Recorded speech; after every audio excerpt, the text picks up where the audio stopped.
termina la reunión y se lo subo para aquellos que no pudieron participar y les subo también el PowerPoint.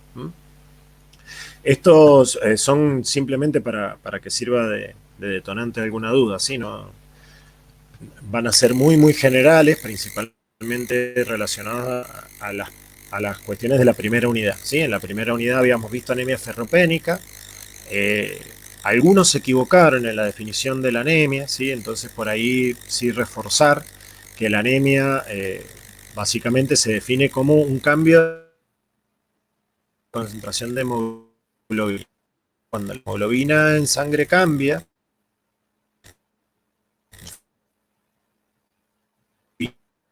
ir a que esa persona tiene anemia. Muchas veces un cuento rojo, pero esto no es así. Es elementos formes que tiene la sangre, siempre y cuando la persona no tenga ninguna alteración del volumen sanguíneo. Es decir, si una persona está deshidratada, le cambia el hematocrito, pero no implica que tenga una policitemia o una anemia, o si está hiperhidratada, una anemia. Que ahí sí puede modificarse el hematocrito porque es un porcentaje de elementos formes. Entonces, por ahí hay que tener cuidado, y lo que siempre se usa como gold standard, digamos, o como definición de la enfermedad es la hemoglobina, recuerden, ¿sí? Que es distinta para hombres y mujeres. La hemoglobina siempre en la mujer es un poquito más baja y en los niños más baja aún, ¿sí? Dentro de los mecanismos de anemia, bueno, ya algunas cosas habíamos visto el año pasado. Únicamente este año nos vamos a dedicar a la anemia más frecuente, que es la anemia por déficit de hierro, ¿sí? Esta anemia es muy frecuente y, bueno, obviamente que es una consecuencia muchas veces de una mala alimentación, y por eso la frecuencia en la que se ve. Y también por déficit porque hay situaciones fisiológicas, como por ejemplo el embarazo, donde hace falta que la mamá tenga un aporte mayor de hierro porque tiene una doble circulación, ¿sí? Tiene que dar glóbulos rojos, proveer de oxígeno tanto a sus tejidos como a los tejidos del feto. Entonces, la anemia ferropénica, lo importante es que el hierro siempre viene de la dieta, entonces es importante mantener una dieta equilibrada en hierro, y acá es donde viene el otro problema que se puede desarrollar, que con esto por ahí de las dietas veganas y las dietas vegetarianas, muchas veces se descompensa el aporte de hierro en la dieta. Entonces, si nosotros tenemos una persona o algún conocido, algún familiar que tengan sigan una dieta vegana principalmente, que son las más complicadas, bueno, que tratar de decirle que siempre tengan en cuenta los alimentos que tienen hierro, que tienen mucho menos aporte que las carnes, pero bueno, es lo que estas personas toman de decisión para consumir, ¿sí? Entonces, siempre lo importante es el hierro que va a venir a través de la dieta, ¿sí? Dentro de la sangre lo va a agarrar una proteína, la transferrina, que lo va a llevar hasta los órganos, donde se acumula, ¿sí? Este hierro, y luego de que este hierro es acumulado, va a ir a formar parte, ¿sí? O va a ir a la médula ósea, ¿sí? Y en médula ósea se va a utilizar para formar parte de la hemoglobina. Entonces es importante, recuerden que el glóbulo rojo tiene una alta concentración de hemoglobina porque es la proteína que va a llevar el oxígeno a la sangre. Entonces, si yo tengo un bajo aporte de hierro, ¿cuál va a ser la consecuencia ahí? Que los glóbulos rojos van a estar mal formados. ¿Y cómo salen esos glóbulos rojos a circulación? Y chiquitos, ¿sí? Yo tengo una anemia microcítica que se llama, es decir, tengo pocos glóbulos rojos, pero aparte de los glóbulos rojos que están en circulación, son chiquititos, es decir, tengo una anemia microcítica, y como la hemoglobina es la que le da el color al glóbulo rojo, van a ser hipocrómicos, es decir, más pálidos que lo normal. Entonces, por eso se denomina este tipo de anemia microcítica hipocrómica. ¿De acuerdo? Esto es por ahí importante, que el hierro se deposita y se acumula en el hígado y en algunos tejidos, ¿sí? Hay algunas proteínas como la hemosiderina que lo que hacen es, y la ferritina, que lo que hacen es acumular ese hierro. ¿Por qué? Porque el hierro tiene que venir en la dieta, es exógeno, ¿sí? Nuestro cuerpo no puede fabricar hierro y es muy importante tenerlo.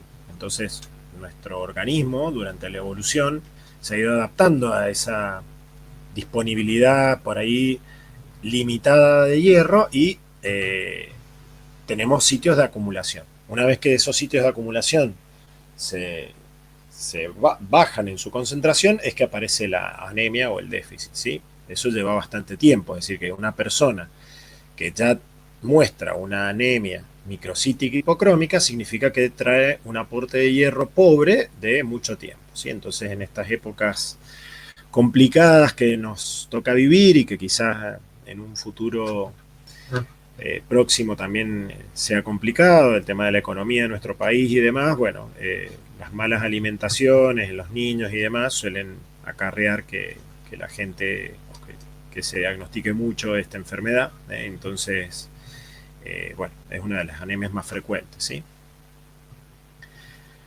¿Alguien tiene alguna pregunta relacionada al tema de la anemia, que era un tema con el cual comenzamos a trabajar este año? ¿O avanzamos?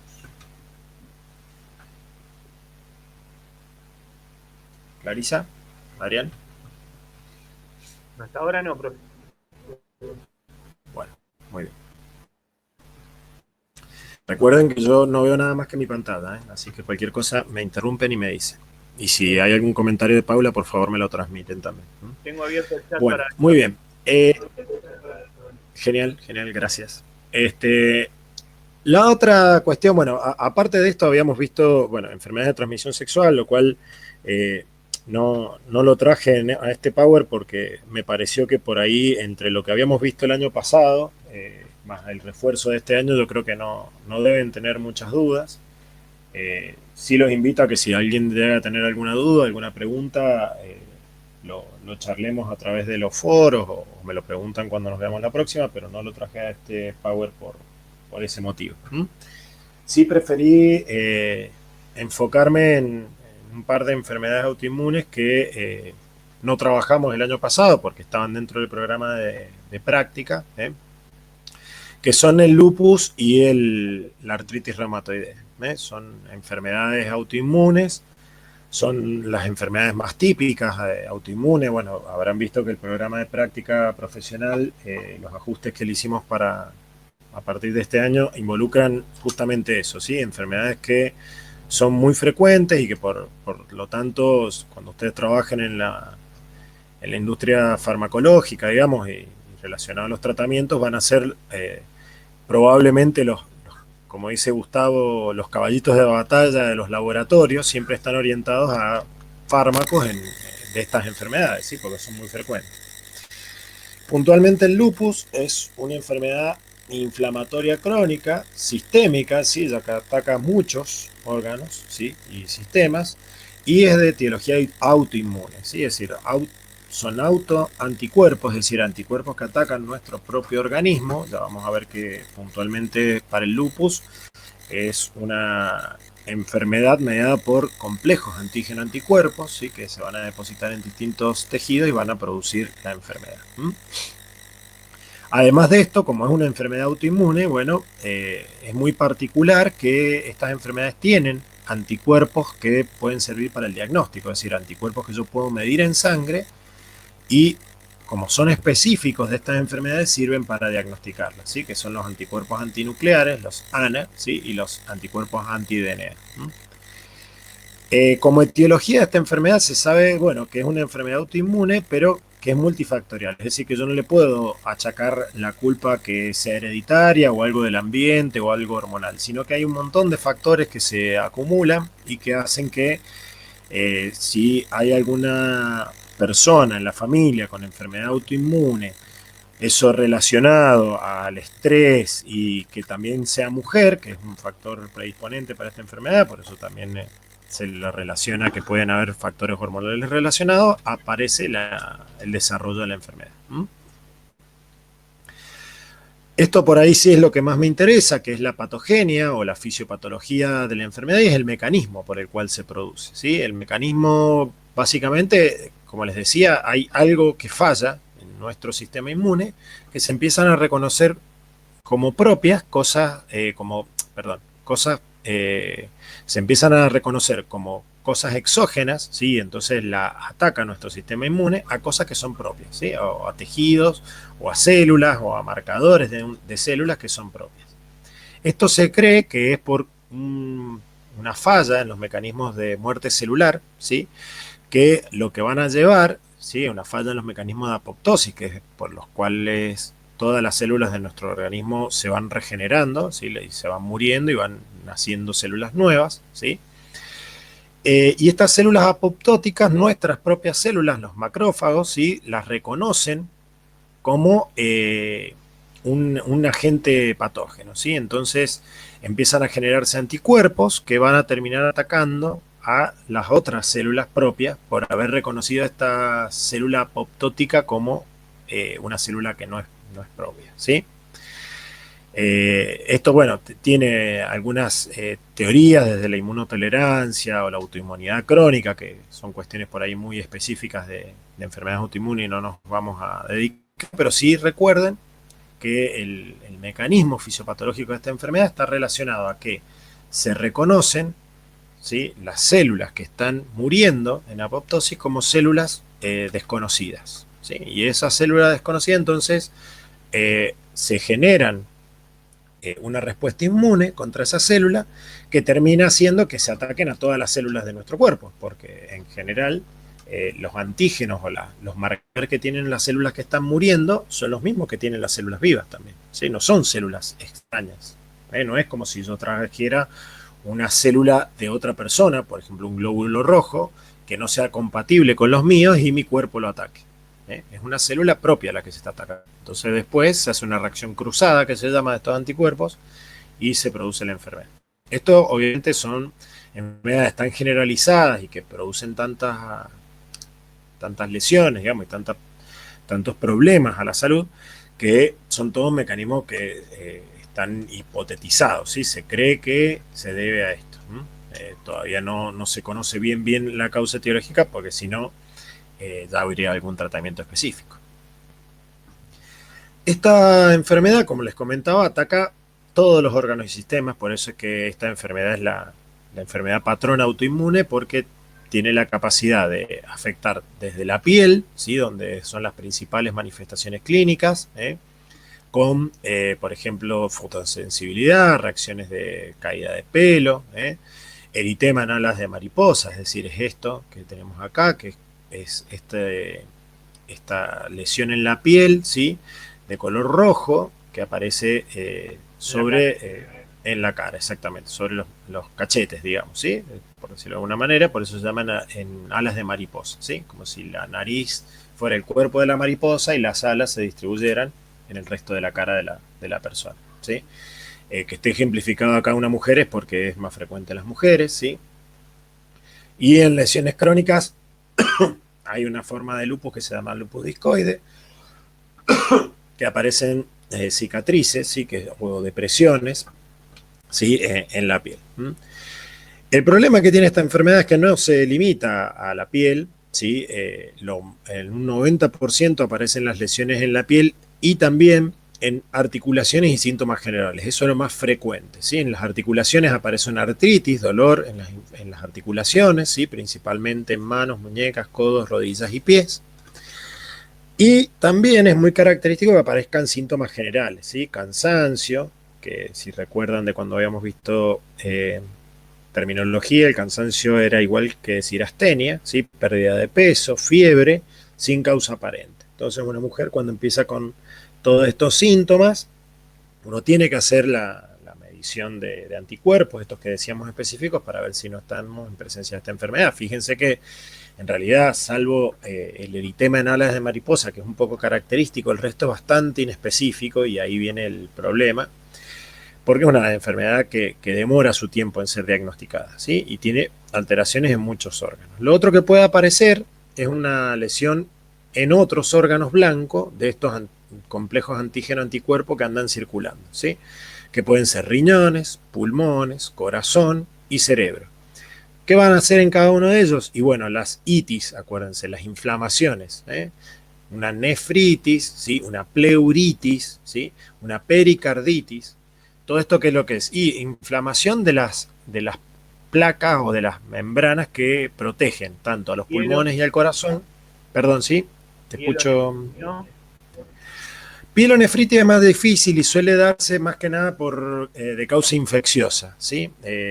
Acá la nefritis es más específica porque como que cuando está mediada por anticuerpos, la reacción inflamatoria es de todo el riñón, ¿sí? Cuando yo hablo de pielonefritis es más que nada a nivel de los cálices y eso se suele dar cuando yo tengo una infección urinaria que va ascendiendo, ¿sí? Entonces se suele dar más que nada en el sistema colector de orina, ¿de acuerdo? Sí. Termina siendo una falla de función renal igual que puede terminar en una insuficiencia renal, ¿sí? Los dos mecanismos. Pero el sitio de la afección es diferente. ¿m? Pero recuerden que esto es más generalizado. ¿m? Bueno, y las otras afectaciones así son más inespecíficas, ¿sí? Como se altera el sistema inmunitario, podemos tener infecciones, bueno, síndrome antifosfolípidos, que es este síndrome donde se producen muchos trombos, entonces pueden haber abortos a repetición y también puede afectar a nivel del sistema nervioso con síntomas medio inespecíficos como depresión, alteraciones del comportamiento y demás, ¿sí? Pero sí, entonces recuerden, lo más importante son los síntomas en la piel, los articulares, los síntomas generales y después que pueda atacar algún otro órgano blanco como riñón, pulmón, corazón y cerebro. Eso sería lo principal. Para el diagnóstico, como ataca muchos órganos... Disculpe, profe, porque sí, dale. ¿es mortal? ¿En qué porcentaje? Tiene una mortalidad del 20-25%, ¿sí? Creo que eso estaba acá, 25%, ¿sí? Porque, a ver, principalmente, primero como una enfermedad crónica, ¿sí? Pero la mortalidad, que es bastante alta, una de cada 4 personas, se debe a que afecta muchos órganos, ¿sí? Entonces va sumando implicaciones, ¿sí? Se suma que por ahí tiene una complicación pulmonar, que se le agrega una neumonía, y así, como vamos a ver ahora en la parte del diagnóstico, uno de los tejidos que se afecta son las células, ¿sí? Las células de nuestro organismo. Es decir, es una enfermedad que cursa con pancitopenia. Penia, acuérdense que es disminución, ¿sí? Y pancitopenia es porque bajan los glóbulos rojos, bajan los glóbulos blancos y bajan las plaquetas. La bajada de glóbulos rojos causa una anemia, ¿sí? Una anemia, de este caso, hemolítica. La disminución de glóbulos blancos puede predisponer a que aparezcan infecciones y ahí es una de las principales causas de mortalidad. Y la disminución de las plaquetas lo que me produce es un problema de hemorragias, ¿sí? Porque no tengo quien medie la coagulación sanguínea. Entonces, es una enfermedad bien complicada esta cuando ya tiene una evolución de varios años, ¿sí? Bueno, acá es importante que los reactantes de fase aguda, que es la eritrosedimentación y la proteína C reactiva, están aumentadas porque yo tengo una inflamación de todo el organismo, ¿sí? Entonces esto es bien importante. Si tuviera que decir, bueno, en sangre bajarían todos los marcadores, hemoglobina disminuida, hematocrito disminuido, glóbulos rojos disminuidos, glóbulos blancos disminuidos, plaqueta disminuida, pero sí me aumenta todo lo que está relacionado a la inflamación y a lo que produce la enfermedad. Es decir, que yo tengo proteína C reactiva y eritrosedimentación aumentada y los anticuerpos aumentados, que son los que están atacando los tejidos, ¿sí? Principalmente los ANA y los anti-DNA son diagnósticos y hay algunos más que pueden aparecer, ¿sí? Que son anti-SM, anti-RO, anti-LA. Eso no hace falta que sepan el detalle de los anticuerpos, pero sí que interpreten que yo tengo un aumento de los anticuerpos porque es el mecanismo por el cual se produce la lesión de los tejidos, ¿sí? Dentro del tratamiento, que era alguna de las cuestiones que yo por ahí les puse para que ustedes exploraran y investigaran un poco de la enfermedad, hay varios focos, ¿sí? Como decía en la diapo de las manifestaciones clínicas, es una enfermedad de evolución crónica que no tiene tratamiento específico, porque como es multifactorial, uno no puede tratar todo lo que produce la enfermedad. Sí, lo que se hace es, bueno, tratar los síntomas, ¿sí? Tratar de disminuir esa inflamación generalizada que tiene el cuerpo. Entonces, hay fármacos para la inflamación y para tratar uno de los principales síntomas que es la artritis, ¿sí? Entonces, yo puedo trabajar con AINES, ¿sí? O paracetamol, que no está dentro del grupo de los AINES, pero también puede funcionar bien. Principalmente para tratar los dolores, Después tenemos algunos fármacos más específicos para tratar de bajar esta reacción inmunológica muy marcada, ¿sí? Ahora uno de estos está muy también en boca de todos los diarios y demás, que es la cloroquina y la hidroxicloroquina por el tema del COVID, ¿sí? Básicamente porque esto es lo que hacen es disminuir la respuesta inmune, ¿sí? Y se ha visto que esta enfermedad, el COVID, en los casos graves puntualmente, no en todos los casos, pero sí en aquellas que tienen manifestaciones clínicas muy graves, hay una reacción inflamatoria desmedida, ¿sí? Entonces lo que tratan de hacer estas drogas es bajar esa reacción inflamatoria para que no sean tan graves las consecuencias de la enfermedad. Para este caso también serviría este tipo de tratamiento y obviamente los corticoides son otra droga de elección por su mecanismo antiinflamatorio, ¿sí? Aunque tienen gran cantidad de efectos adversos.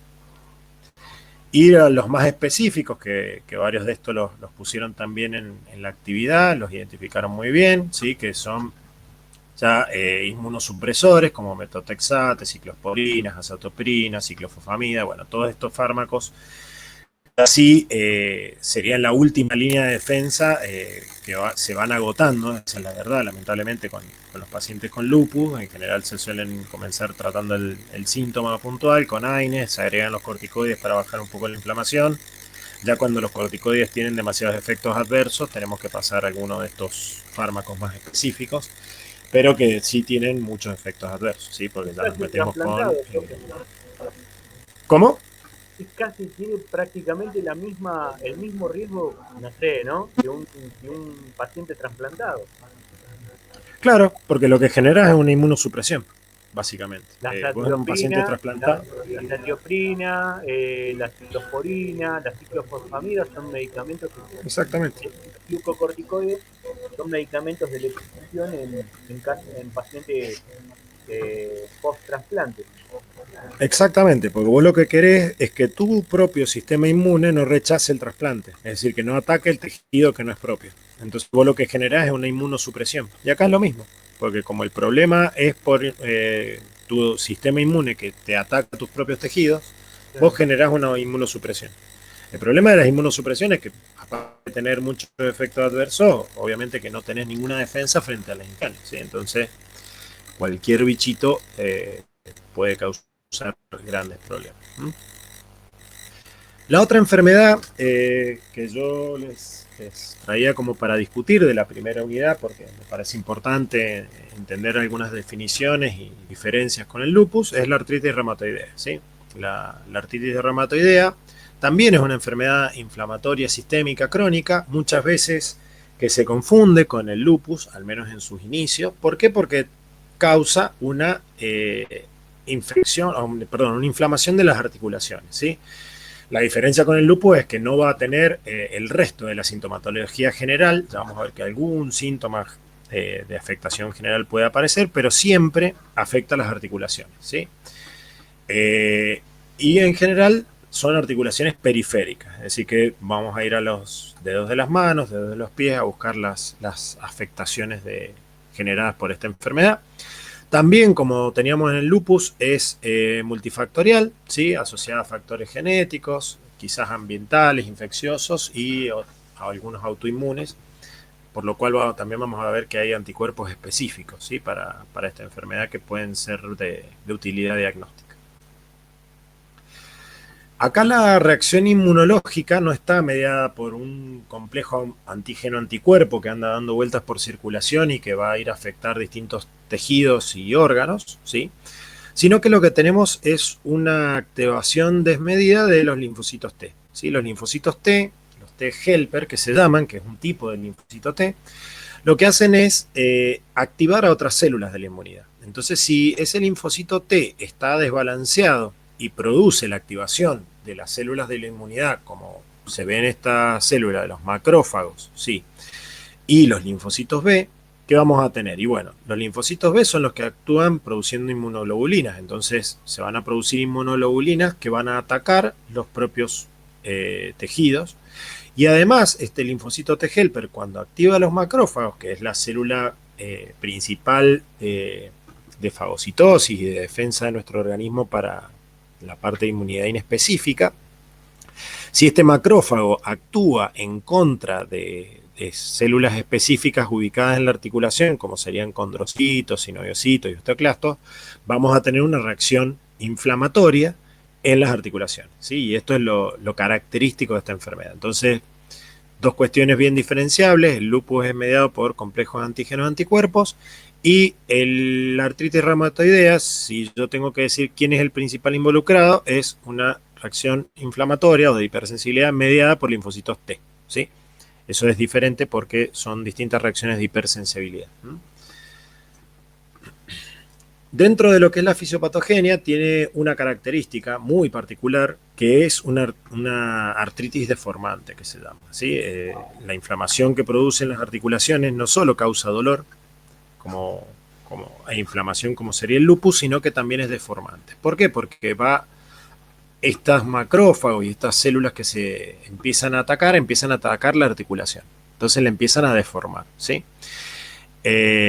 Esto hace que se ataque entonces, o que se produzca una inflamación en la cápsula sinovial, con proliferación de células, trombosis y neovascularización, destrucción del cartílago articular, y esa destrucción del cartílago articular, cuando vuelve a formarse, se hace una fusión ósea.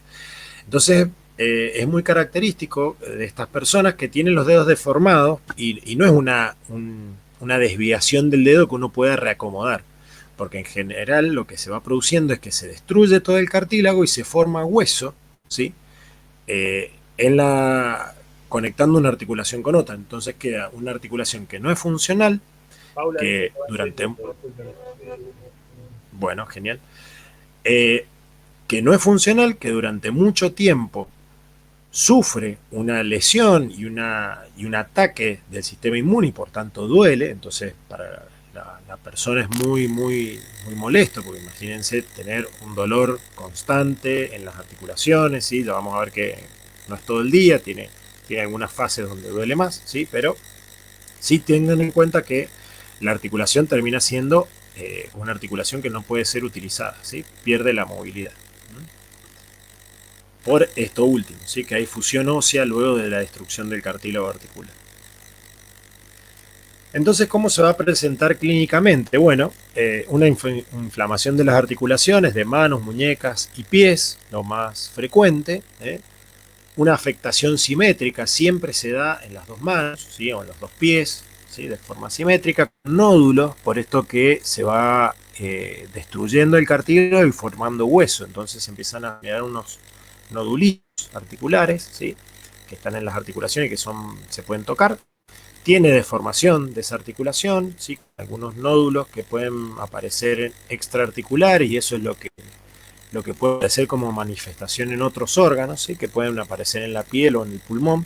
Pero fíjense que en esta enfermedad no tenemos la pleuritis, la pericarditis, toda la cuestión más generalizada que teníamos en el lupus, ¿sí? Puede aparecer como cuestión en otros órganos, una inflamación en los ojos, ¿sí? Y a lo mejor también inflamación en vasos, una vasculitis, ¿sí? Pero no es lo más frecuente. Lo más frecuente de la artritis reumatoidea es que se mantiene focalizado en las manos y en los pies. Como se mantiene focalizado en manos y pies, obviamente que encima, como es una enfermedad crónica, lo que vamos a tener que diagnosticar o entender las diferencias, por ahí ustedes no van a estar en el diagnóstico, pero sí cuando manejen la farmacología asociada a estas enfermedades, y estas sí que son muy frecuentes, el médico siempre va a estar en el diagnóstico diferencial entre una artrosis y una artritis, ¿sí?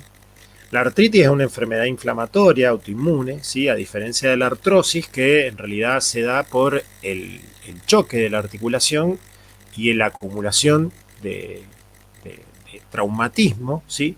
Sobre el cartílago de las articulaciones que más se utilizan. Entonces, algunas diferencias les puse acá como para que vean qué se diferencia una artritis de una artrosis, ¿sí?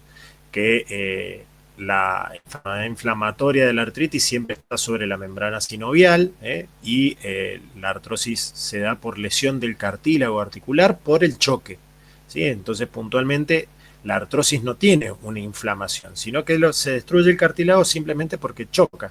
Por eso es que muchas veces hay artrosis de articulaciones, por ejemplo en la columna, de las personas que trabajan levantando mucho peso, ¿sí?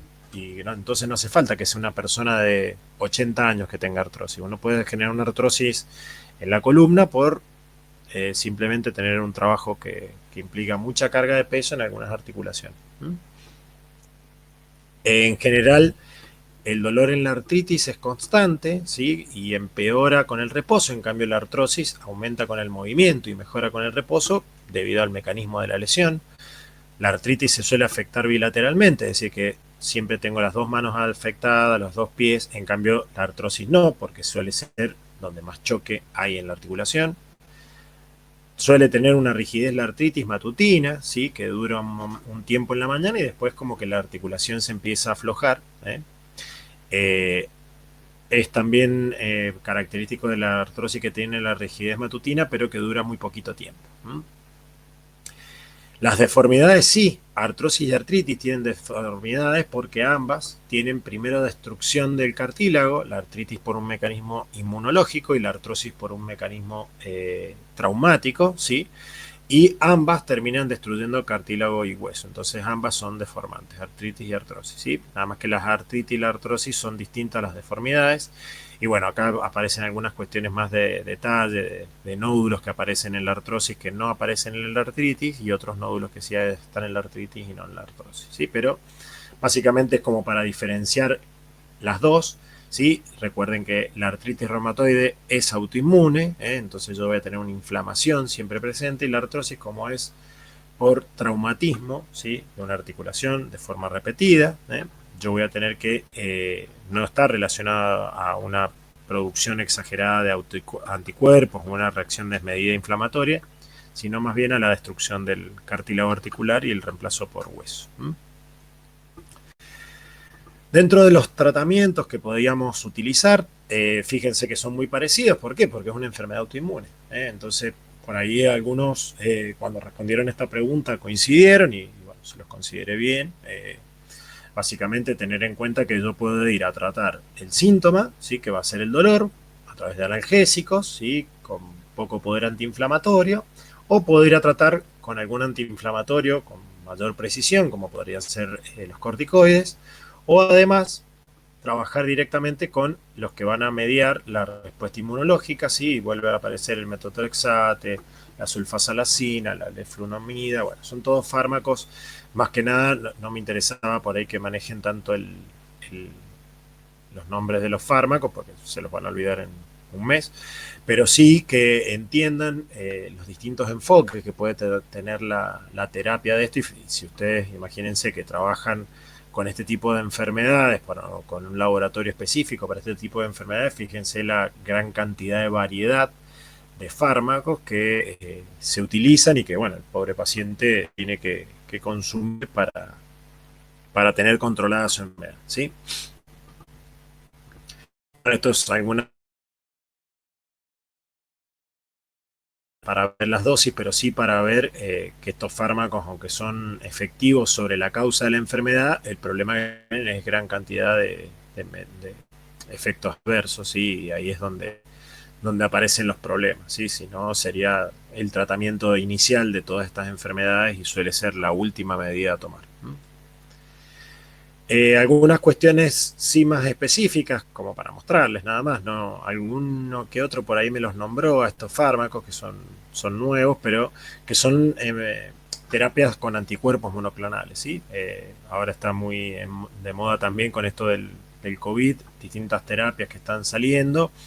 Y bueno, una de ellas, que ahora creo que lo están por habilitar para trabajar en Estados Unidos, van a empezar a trabajar con un fármaco relacionado a esto, que es atacar directamente los anticuerpos que generan reacciones adversas sobre nuestro propio organismo. Entonces, como esto es una enfermedad producida por anticuerpos, una enfermedad autoinmune, bueno, se generan anticuerpos que atacan, ¿sí? Aquellos mediadores que van a estar desbalanceados en esta respuesta inmune exagerada, ¿sí? Entonces uno de los principales es interleuquina 6, entonces si yo hago un anticuerpo que ataque ese mediador, a esta citoquina, lo que hago es disminuir la respuesta inflamatoria que el propio cuerpo está estimulando, ¿sí? Hay otros anti-CD20, bueno, antifactor de necrosis tumoral, bueno, hay muchas terapias nuevas que están saliendo, que bueno, si se dedican a a este tipo de enfermedades o laboratorios que trabajen con estas drogas las conocerán más en detalle, pero sí está bueno conocer a dónde están apuntando las nuevas terapias en nuestra época, ¿sí? Al menos. Bueno, hasta ahí yo iba a llegar con el tema del Power y la presentación de cuestiones que les podían venir bien como para trabajar. ¿Eh? Así que los escucho si tienen alguna duda, alguna consulta de esto. Y si no, bueno, ya lo dejamos para el próximo el encuentro.